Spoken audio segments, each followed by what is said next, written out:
With the press of a button on this homemade Android app, I'm about to hack all of these cars.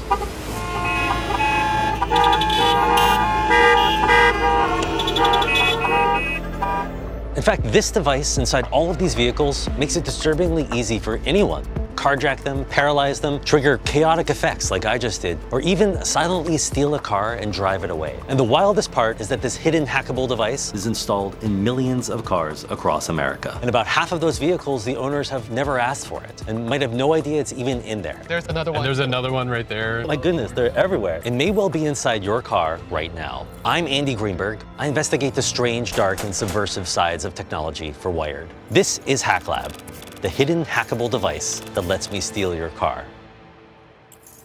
To learn about this new car hacking technique, I traveled to the University of California at San Diego to meet with the security researchers who discovered it, computer science professor Aaron Schulman and his team. Aaron, so this is the device. This is a car alarm that is installed by dealers into cars that they sell while they're sitting on the parking lot waiting to be sold. In Southern California for years, there was a big problem with theft from dealer lots. They install it behind the dashboard. They've really mounted this thing quite deep inside of your car. They actually cut the ignition wire at the dealer and they splice this in the middle, and that allows them to prevent the car from starting when it's sitting on that dealer's lot. I mean, I can see this is a module with 1 million wires coming off of it. What does it connect into in a car? All the high security systems inside the car that are used for access. So door locks, lights, trunk, etc. So this is actually a security device. So what is the security issue that you found with it? All of these systems actually have the same universal key built into them. Now, the issue with that is the system can be used by an attacker to also immobilize your car. And that key is unfortunately on millions of alarms that have been deployed by these dealers, mostly originating in Southern California, but also now have been resold throughout the country. How did it end up in cars on the road and in people's driveways and parking lots around the country? When you're with a dealer and they're trying to negotiate the price, they'll actually say to you, there's also this alarm system. We already put it in your car. Do you want to perhaps pay for this as an upgrade? And then you can have access from your smartphone and you can control your car to unlock, lock, activate the horn from that smartphone app. And then what happens if I say no? You can, as the purchaser, say, I do not want this system in my car. They will say, okay, fine. We'll deactivate the system. And once it's deactivated, we already put it in your car with all these wires. It's quite deep in there, but it won't work anymore. Now, unfortunately, what we found in our research is even if the system has been deactivated, it is still operating. And whenever the car is turned on, this actually wakes up and the Bluetooth radio turns on, and now you can connect to it as an attacker and remotely control it. Wow, that is so insidious. This thing people didn't ask for. In fact, they actively asked not to have it in their car. It's still in the guts of their vehicle, making it much less secure. That's right. So how can people find out if they have this device hidden in their car? It's really obvious, actually. Let me show you. Here's the sticker right here. If you have this sticker that says KARR, you likely are vulnerable to this attack. Yeah, that's pretty clear. And if you look down at the bottom here under the dashboard, this little blinking light indicates that you have the system running and you have to get it patched. Last year, the UCSD team warned Acrisure Protection Group, the company that sells the car alarm device, about the hacking technique they had discovered. The company responded just this week by rolling out a security update. So if you have car installed on your vehicle, you can now download or update your car app on your phone to patch the device and protect your car. But there's no automatic software update mechanism. Car owners will need to manually install the fix or their vehicle stays vulnerable. So this is actually Suman's car, one of our students. He was the first to volunteer to have their car hacked. Did you actually pay for this? Like, do you have it active in your car? No, I did not pay for this. But as it turns out, with just a button click, I can activate it as long as it's parked just a few minutes ago. Or if the car is on and driving, right? Yes. So can you show us? Sure. So right now, I'm going to convert it from this deactivated state into an active state. So that little honk was the only sign you're going to get that your car just became vulnerable? Yes, just the honk. Now I can lock the car. Go ahead, try to see if you can unlock it. And as it turns out, we can also unlock the car. Mm-hmm. Yep. So now you can honk the horn, for instance. And you can also turn on and off the lights. So as it turns out, we can also immobilize the car. So you can sit in, try to switch on the ignition, and it's not going to work. So why don't you go ahead and start it, make sure it works. Now go ahead. Perfect. So, yeah, try it again. Is it working, Andy? No, it's not starting. It's not starting. Yeah, nothing. It says key not found. At this point, you would need to actually tow the car if you want to drive it again, because the person that owns it has no idea why their car won't even start anymore. So you can basically paralyze any car that's in Bluetooth range of your phone. Exactly. That seems like a very serious problem. Before we demonstrate how this hacking technique works by stealthily stealing a car from the driveway of a private home, I took a ride around La Jolla with Aaron and Ebol, one of the researchers on his team, to get a sense of just how many cars had this secret vulnerability. We're scanning nearby signals that car alarms emit. This is the counter mode of my app, where here are all the serial numbers of car alarms nearby. So far, we've seen 8 of those. Oh, there's 9. There's another. Oh, 11? Wow, 2 more. Oh my goodness, they're everywhere. There's 16. Most dealers, they're all operating this car system. So essentially, almost any of those cars that we see in Southern California is going to have a car alarm in it. Based on some experiments we've done in looking at data across the country, we see that these alarms show up in every city in the United States. Let's see how many we count in this garage. The number is going up very quickly. We're already at 20. What we're counting here are active car alarm systems. It's most likely to be active at once because deactivated alarms, they stop beaconing after they parked for a while.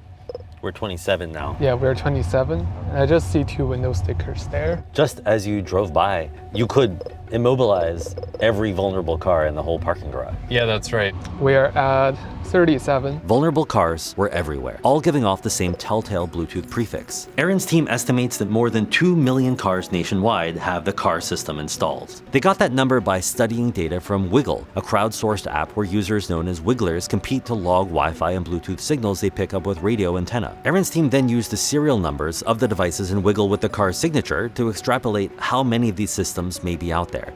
But Wiggle also collects location data tied to all those radio signals too, right? Yes. And so does that mean that you can track someone's location based on these car alarm radio signals also? Oh, yes, totally. Now, the problem with that is if you get that data, the serial number does not change. So you can track where someone lives, where someone works. Somebody wouldn't even need to follow you back to your home or to where you park the car. They could just find that same radio signature on Wiggle. As part of our research, we investigated in the Wiggle database how many cars were actually targetable, and we noticed that there are quite a lot of cars where we see them stationary, and that means likely they will be seen again and again at the same location. It could be the case that someone could use those public databases to target individuals that have that vulnerable vehicle. I mean, this is all very creepy and scary. We're now in a pretty crowded parking lot. Let's see how much the count goes up. It already goes up to 67. There's another one right there. Now we're up to 74. In any parking lot in San Diego, you're gonna see dozens and dozens of these things. 88, 89. Oh, we have 90 right now. I just want to note that we only drove around here for about 20 minutes. We stayed right next to the university's campus. We almost saw 100 cars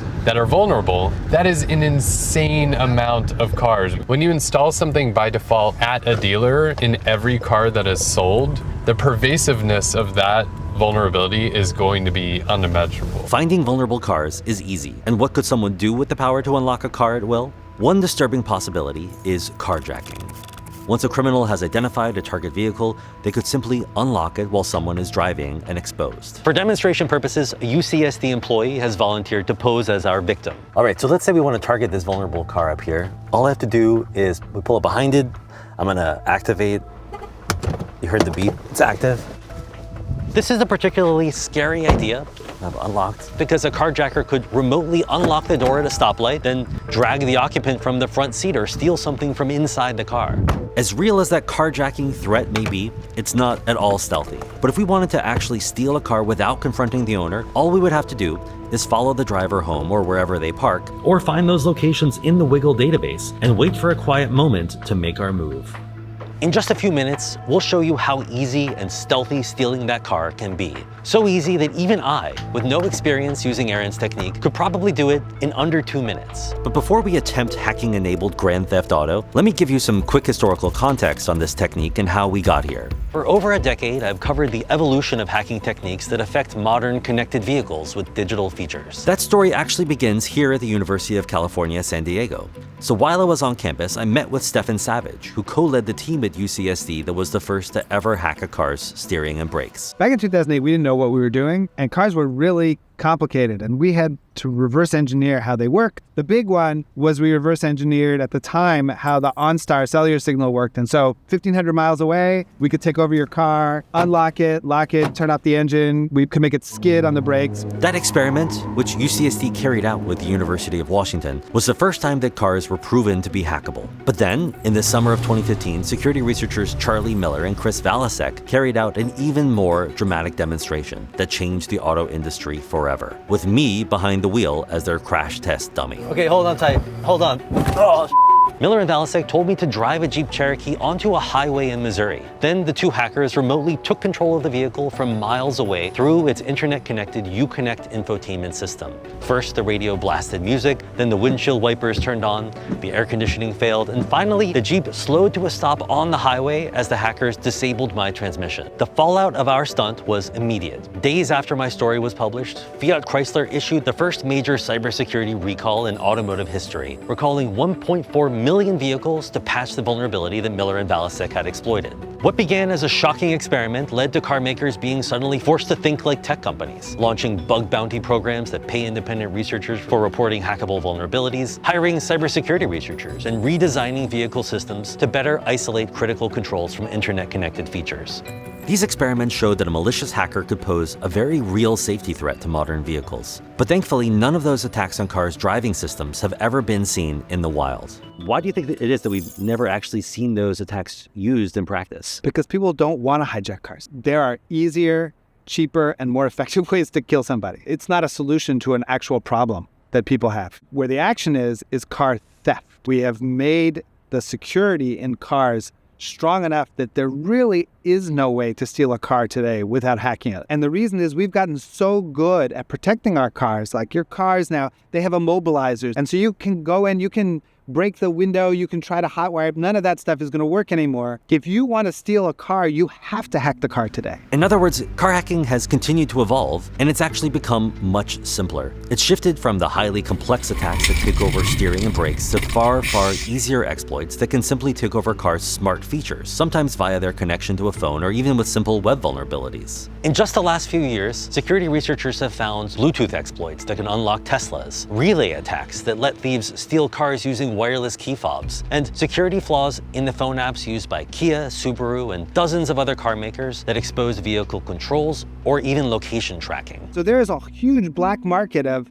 devices where you take out the front headlight and try to plug into the CAN bus and reprogram it. And so this is part and parcel of how car theft works now. Devices that will steal the keyless entry signal from someone's house, that is where the action is. So what do you think about Aaron's team and their research into this other third-party device? In some ways, it's even creepier. It's definitely creepier. There is a device that has been added to your car, unbeknownst to you, that already does all the things you need to do. You just need to tell it to do it. So of all the car hacking techniques that you've seen and witnessed and even developed yourself in the last decade and a half, how would you say that this car alarm exploit stacks up? Like, how does it compare in terms of severity? As far as severity, I think it's probably the worst. And the reason is it affects a large number of vehicles, and the manufacturer of your car can't fix it, and you don't even know you have the problem. It provides all of the elements that a car thief would want, but you have none of the advantages we normally have in terms of defending it because you're disconnected from the supply chain that put it there. That means the security vulnerability that UCSD found puts a huge number of cars at risk of stealthy theft, as I'll demonstrate in a moment. To understand how the team found it,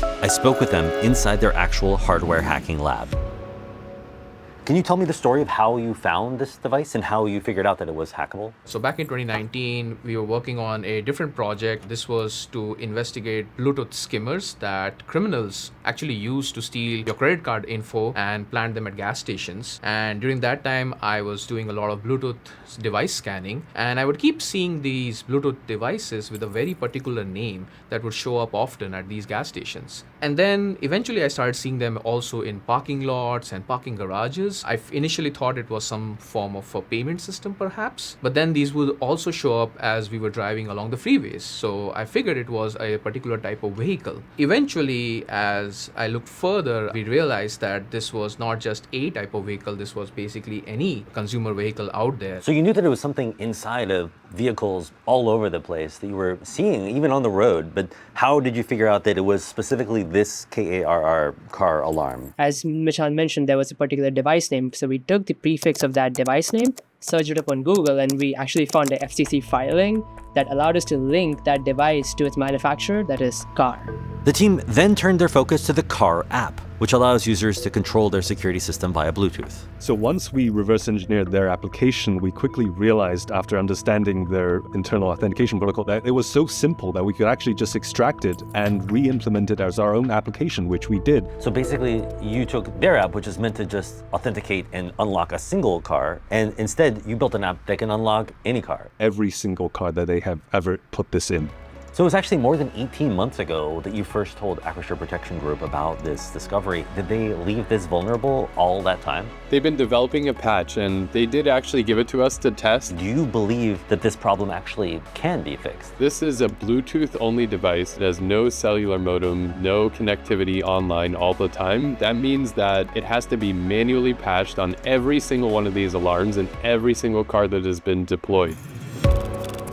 To show just how important it is to install that fix, I'm going to attempt to steal a car without setting off the alarm, smashing a window, or jimmying the lock. In other words, without doing any of the things that usually make it possible to catch a car thief in the act. Our victim is inside the house. We've set up a camera to monitor her and see whether or not she can hear me or see any sign I'm stealing her car. I know that your hacking technique can unlock the target vehicle. How do I actually start the car and drive it away? So there's actually a tool that car thieves commonly use that's originally actually a tool for locksmiths. What it essentially does is let them clone the key of the car. Normally, the car thieves have to connect it inside the car, and to get in there, they're smashing windows. But with this alarm, when you bypass it, you can get in the car silently, plug this thing in, and you'll be able to steal the car. Aaron and his team's theft technique focuses on allowing a car thief to silently and instantly get inside a car, where they can use a fairly standard locksmith tool to connect to the dashboard and clone the key.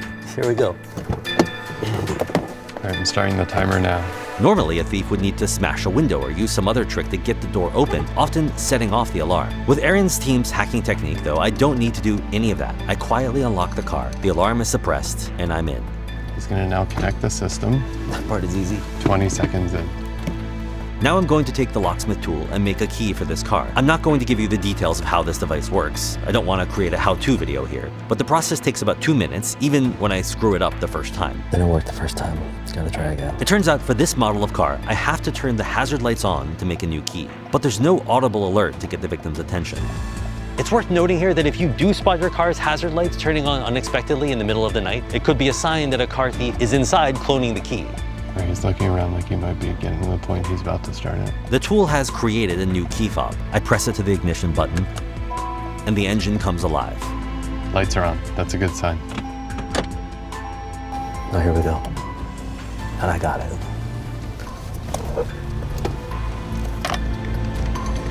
There it goes. Wow, he's really taking that thing away. Is he gonna bring it back? Hi. Hey, how's it going? Andy stole your car. I was struck by just how smoothly the process went. I basically got away without alerting the owner. Good job, Adam. How did that feel, Andy? How did that do? Insane. What was my... It was about 2.5 minutes, a little bit longer than I expected, but Not quite gone in 60 seconds, but you know close. what? There's always some issues, but you nailed it. Around the time of our car theft demo, I reached out to Acrisure Protection Group, the company that sells the car alarm device, and asked them about the vulnerability in their system. Like the team at UCSD had told me, the company said it developed a firmware patch which is now available to install if you download the Car, that's K-A-R-R, security smartphone app. Just tap Customer Service on the home screen to find the firmware update option. Acrisure PG also wrote in a statement that the vulnerability described in the research is highly complex and presents a low risk to customers under real-world conditions. Nevertheless, we responded promptly and developed a firmware update to address the issue. Whether the car alarm vulnerability represents a quote-unquote low risk of abuse, I'll leave to you to decide based on seeing the demos we just showed you. As for the company's claims that it responded quote-unquote promptly, Acrisure Protection Group actually took well over 18 months to roll out its patch after UCSD first contacted its security team. The company also noted it would warn customers about the patch through in-app alerts, dealer communications, and on its website. But that strategy of contacting affected drivers also leaves unanswered how Acrisure PG will reach car owners who aren't the company's customers. That includes car owners who don't even know they have its vulnerable device in their vehicle.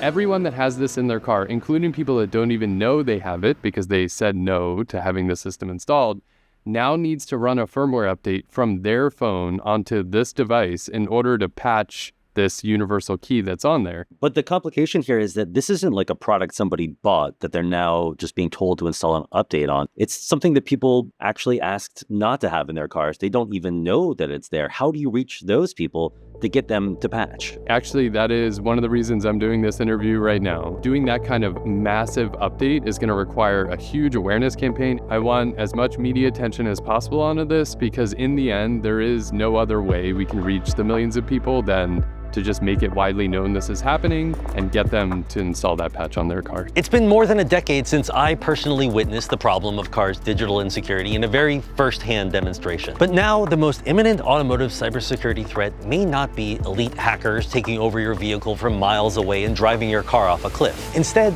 it's the invisible ecosystem of third-party connected hardware silently embedded in modern vehicles by manufacturers, dealerships, insurers, and vendors. That means you need to be aware of digital threats to your car, think twice about the security of gadgets you plug into it, and install security updates and patches. Modern technology has made cars safer, more convenient, and more reliable than ever before. But some of those same upgrades and features have also created serious security vulnerabilities, including in at least one device that plenty of drivers don't even know is under their hood. This is HackLab. I'm Andy Greenberg.